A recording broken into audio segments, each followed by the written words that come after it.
Hello, everybody. First of all, I'll introduce myself. Myself, MD Tariq Anwar. I am working as an assistant professor at St. Andrews Institute of Technology and Management, Gurugram. I am from mechanical department and I am delivering a lecture on fluid mechanics. Topic of the lecture today is fluid properties. So, first of all, we will discuss what is fluid. In fluid mechanics, what do you know by fluid? Fluid is a substance which is capable of flowing or deforming under the action of shear force. Means that fluid is dependent on time. Whereas in case of solid, only solid deforms once. For example, if you apply a force on a solid particles, it will return back or regain its shapes after removal of load when this is in elastic limit. So understood, this is the diagram of fluid left side and right side solids. This is F representing shear force at time T1, T2, T3. Shear, due to shear force, fluid is deforming continuously, whereas in solids deformation is not varying with time. So this is the basic phenomenon of fluid mechanics. Clear? Examples of fluid: liquid, gases, vapor, and etc. Means that in case of fluids, rate of deformation is more important than deformation.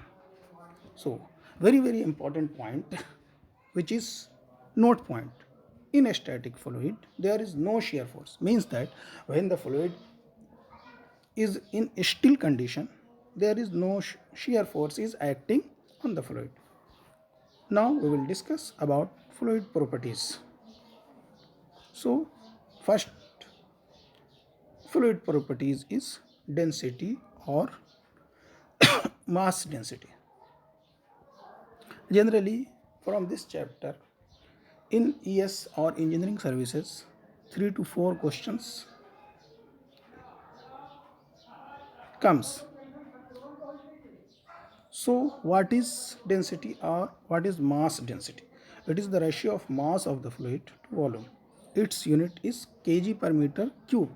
For example, you can understand, take a 1 meter cube of volume. Means that in 1 meter cube of volume, 1000 kg water can be placed. So, you can understand with this example. Its dimensional formula is ml raised to minus 3.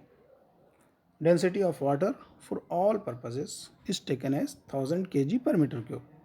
Also, density depends on pressure and temperature. For example, if we increase the temperature, so density will decrease. Vice versa, if we increase the pressure, density will increase. Second property of the fluid is a specific weight or weight density. It is denoted by omega or a small w. It is the ratio of weight of the fluid to its volume. Its unit is Newton per meter cube and dimensional formula is mentioned here. So no need to explain. Again, we can change this specific weight or weight density in another term. We know that Newton is m into g and upon volume. We know that mass upon volume is the mass density. So we can write mass upon volume in place of mass upon volume rho and g. So this is the specific weight or weight density. Weight density of water is 9810 Newton per meter cube. It is also depends on density and location, means that temperature density depends on temperature and pressure, which is clear from the block diagram of red type of block diagram or circled diagram. Means that if we change the location, weight density will change. Definitions already I have mentioned. Unit no need to explain. Its unit is Newton per meter cube. Note point and very important point. Density is an absolute quantity, whereas a specific weight is not an absolute quantity. Means that density will not change at any point, whereas a specific weight is not an absolute quantity, means it will change changing upon location, from location to location. Next properties is a specific gravity or relative density. What is specific gravity or relative density? A specific gravity or relative density means that density of any fluid with respect to a standard fluid. For example, in case of water, density of water is 1000 kg per meter cube, and density of standard fluid is taken as water for all purposes. So 1000 upon 1000 is 1. So we can say density of relative density of water is 1. See the block diagram or rectangular block in the PDF. It is denoted by a smallest row of any fluid and row of a standard fluid, means that density of any fluid and density of a standard fluid. In case of water, in case of fluid, we take water as a standard fluid, and in case of gases, we take air as a standard fluid. Now we will discuss another part of this density, means that take example of ball or something else. Consider एक गेंद, गेंद को लिया मैंने, उसके अंदर molecules, we are applying a pressure on it. Okay, so if we apply a pressure, there will be a change in its volume. For example, pressure, after applying the pressure is 200 and increased pressure is P3 is 300. Change in volume due to application of pressure is dV by V 5 units. If we apply the same pressure, it will not occur in next case. Clear? Means that to change 5 units, we have to apply more and more pressure. Clear? So another important point which is related to this diagram, bulk modulus increases with pressure.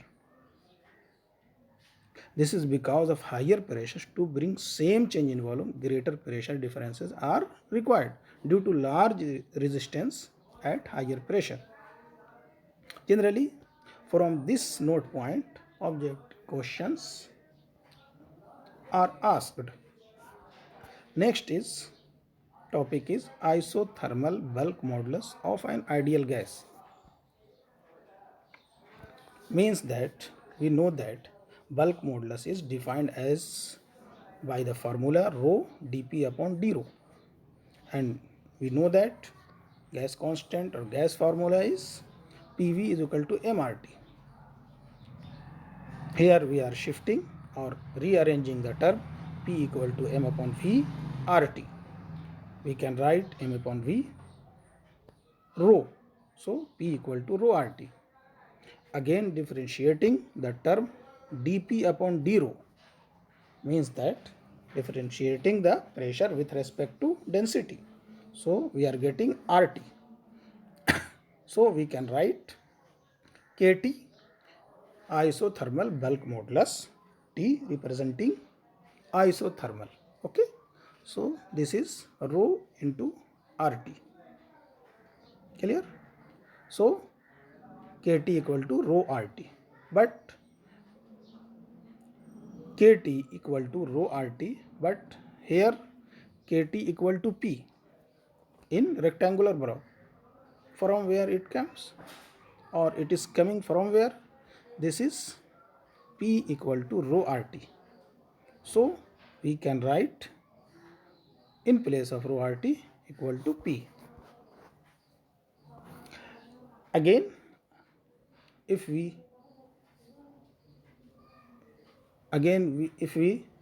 changing the term in terms of adiabatic bulk modulus, means that multiplying by gamma. So adiabatic bulk modulus is gamma into P. Now we will solve some problem on this equations. Okay. The equation, read the question. The equation of a state for a liquid is P equal to 3500 rho raised to 1 by 2 plus 2500 Newton per meter square. Then find the bulk modulus at a pressure of 10 raised to 5 Newton per meter square. Solution. We know that bulk modulus is given as K equal to rho dP upon d rho. Here equation is given P equal to 3500 rho raised to 1 by 2 plus 2500 Newton per meter square.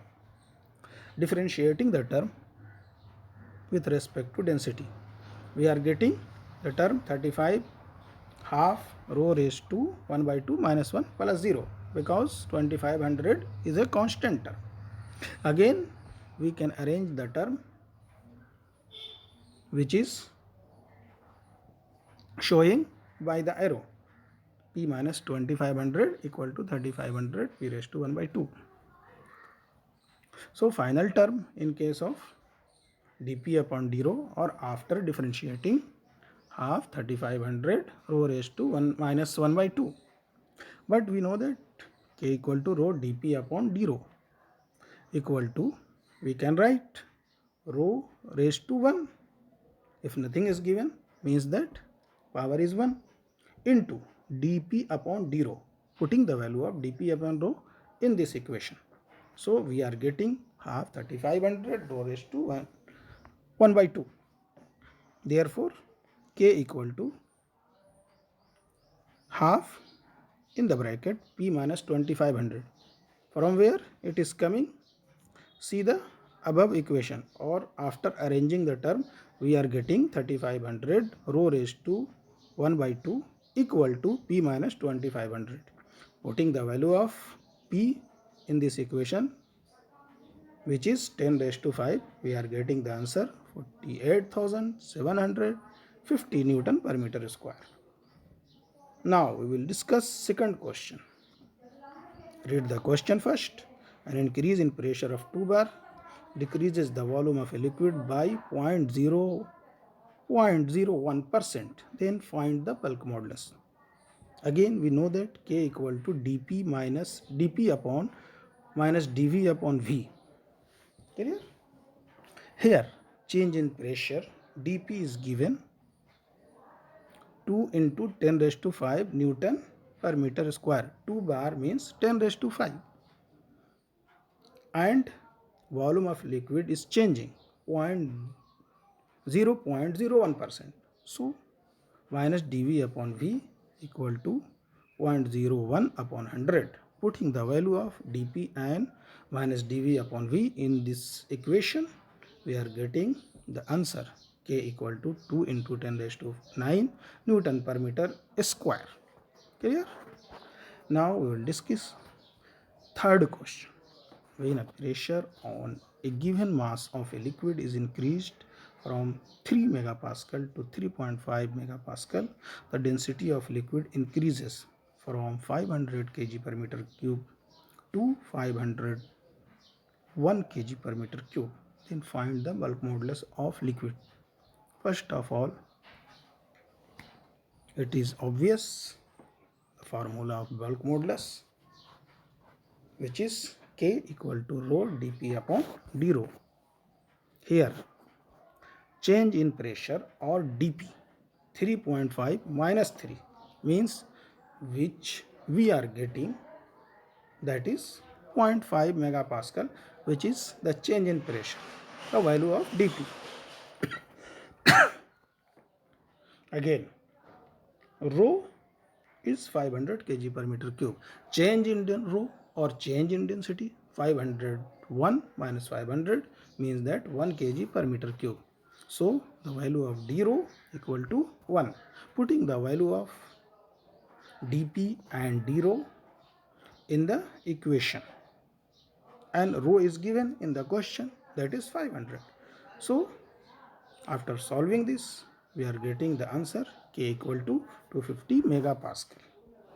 Clear? Now we will discuss very important property, that is viscosity. What is viscosity? You know that friction which is occurring in the solid particles. Similar way, the viscosity is acting in fluids, means that one layer of the fluid is sliding over the other and there is a friction or there is a viscosity in between them. So we will discuss what is viscosity. It is the internal resistance offered by one layer of the fluid to the adjacent layer. Clear? Fluid moves under the action of shear force only. This is very important. Means that when any fluid is moving, there will be a shear force acting on them. Clear? First note point I had discussed. In the first page, there is no shear force in a static fluid. Clear? So consider a fluid is flowing.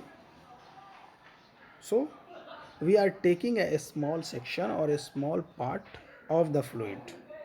Clear? There is a fluid which is flowing in a pipe. This is the diagram, left side diagram. See the left side diagram. Clear? V is the velocity, which is bottom of the pipe or bottom of the plate. V equal to 0. As we move in upward direction, there will be a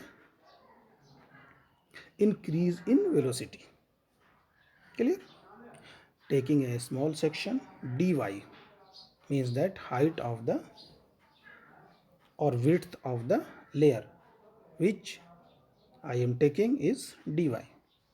There will be two layers in between there. There is a circular part which is red in color. Clear? I am separating out this diagram to right side of the page. See the right side diagram. dy is the thickness or height of the layer between two layers. U is the lower side or lower layer velocity. There will be more velocity in upper direction or upper layer because other layer is moving more than the bottom layer. Upper layer is moving the more than the bottom layer. Clear? So consider that there is a change in velocity.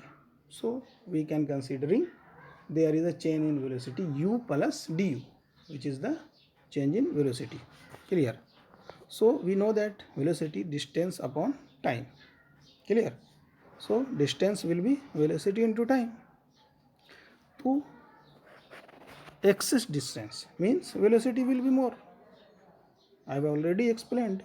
There will be a extra distance traveled by the upper layer.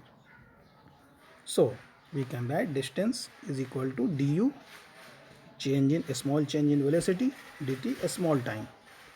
So we are finding out the angular deformation or angle of the section which I have taken.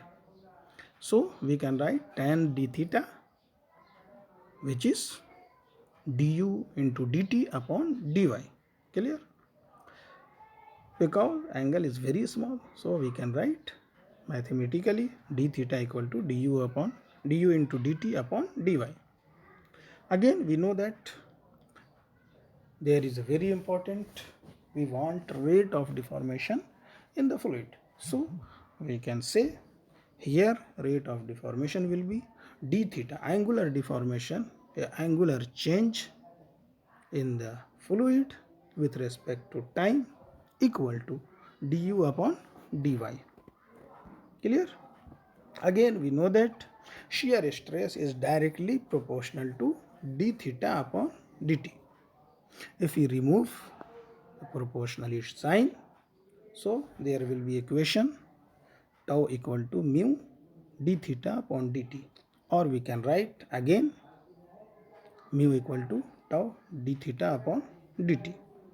Again here we are discussing another term or another part of this shear stress.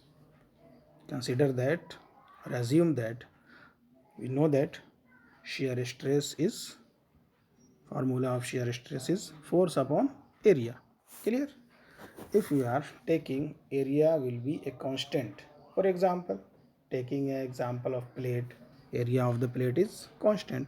Clear? So shear stress is directly proportional to force applied on it. More force means more torque, more sorry more force means more tau shear stress, and theta is also more in this case. Now let us take an example of two fluids, name them. Fluid 1 is A fluid and fluid 2 is B fluid. Type of fluid, or taking for explaining purpose or illustration. Fluid A is, the diagram of the fluid is given, means that theta is more in case of fluid A, and diagram is fluid B is theta is less or small, means that angular deformation with respect to time in case of fluid A is large. D theta, if d theta upon dt is large, means that flow will be easy, movement of the fluid will be easy, resistance will be less, so it implies that mu will be less. What is mu? I'll explain later. Mu will be less. Now see on other diagram, means that second diagram, if d theta upon dt is small, flow is not easy, means there will be difficulty in fluid flow, means viscosity is more, resistance is more, mu is more. It will be more clear from this rectangular block. Clear? Formula is given in the rectangular, mu equal to tau d theta upon dt. Mu is inversely proportional to d theta upon dt. If we increase d theta upon dt, clear, it means that viscosity decreases. If we decrease, viscosity increases. Clear? Here it is written, if d theta upon dt in the bracket itself large, sorry, if d theta upon dt is large, then mu is less. If d theta upon dt is small, then mu is more. Now we will discuss what is mu. Mu represents the internal resistance to the flow, and this mu is known as coefficient of viscosity. Another name of this mu is dynamic viscosity, or another name or third name we can say absolute viscosity. Clear? So we can write tau equal to, final expression is tau equal to mu d theta upon dt. Also we know that rate of deformation from last expression which we have driven now in the second last page, d theta upon dt is du upon dy. So we can write in place of d theta upon dt, tau equal to mu du upon dy, where d theta upon dt is rate of angular deformation or rate of shear strain. Clear? And du upon dy is velocity gradient. So next time I will discuss or continued from this part. Okay, thanks.